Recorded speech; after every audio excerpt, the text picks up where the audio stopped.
Yesu n'umwami. Cece 85 mugira mwumvirize ubutumwa bwiza mushikizwa na Pastor Jackson Nkeshimana. WhatsApp yiwe ni 76 96 96 96. Uno musiruro turaza kuvugana ku bijanye n'imigozi 6 canke iminyororo 6 iboha abantu b'Imana. Umuntu akaba asenga, umuntu akaba akijijwe, ariko rero ugasanga hariho umunyororo umuboshe.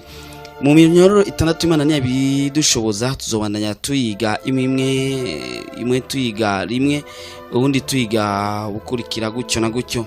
Nuvuga ko uno munsi twiga umunyororo umwe ushobora kuboha abantu b'Imana. Uwo munyororo nawo sundi ni umunyororo w'ikinyoma. Umuntu ashaka kubohwa n'ibinyororo myinshi, ariko rero hari umunyororo umwe ari umunyororo w'ikinyoma ushobora kuboha abantu batari bake, kandi benshi bakawugendana batabizi, abandi nabo bakawugendana babizi, abandi nabo ugasanga ntibavyitayeho cyane, ntibamenya ko bawugendana nuko batawugendana. Ariko icyo ngomba kubwira ko uko biba bimeze kose uhora urashoboye kukubohora, kandi ugasigara widegemvya, ugasigara umeze neza, ugasigara nawe utakibesha nkuko abandi babesha, utakimeze nk'abandi naho muba mujana mu isoko nk'abandi, ariko abo usigaye utakimeze nk'abandi, kuko hari ikintu gishasha cinjiye muri wewe, hari ikintu gishasha cyashoboye gukata iminyororo yari kuboshe. Reka dusome ijambo ry'Imana ryanditse mu Migani 19:5. Imigani 19:5 ati icyabona cy'ibinyoma ntikizobura guhanwa, kandi uvuga ivy'ubuhumvyi ntazokira. Turasubiramo, icyabona cy'ibinyoma ntikizobura guhanwa, kandi uvuga ivy'ubuhumvyi ntazokira. Imana idufashe cyane ngo icyabona cy'ikinyoma ntikizobura guhanwa. Mbega kubera iki umuntu ashobora guhanwa? Nuko aba yakoresheje ijambo ritategezwa gukora muri ico gihe. Nuvuga ko twebwe nk'abantu b'Imana tutegezwa kuba imvuga kuri. Mu gihe utavuze ukuri nkuko vyategerezwa kuba, mu gishingo cyuko bifatwa ibisanzwe, muri uwo mwanya biba bikwiye ko umuntu ahanwa.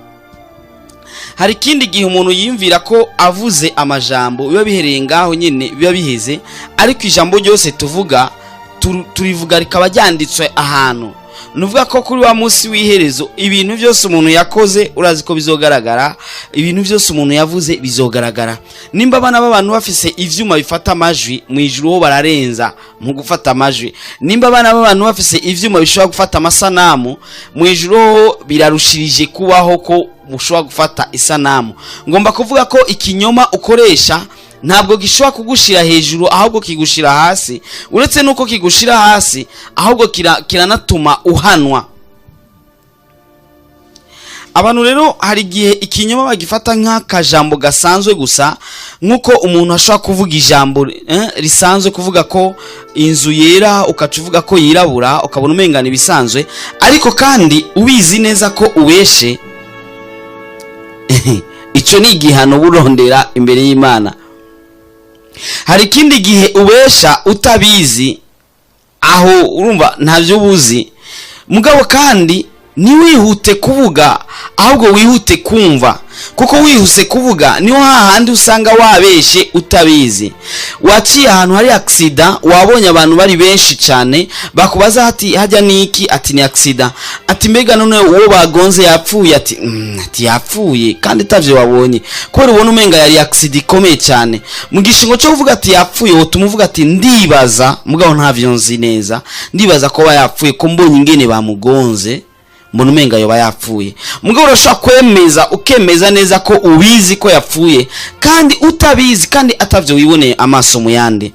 Ni nka kwa kundi umuntu ashaka kububaza ati mbega none ubu ni saha zingahe, wagomba ko yihuta cyane ukacumubwira amasaha atariyo.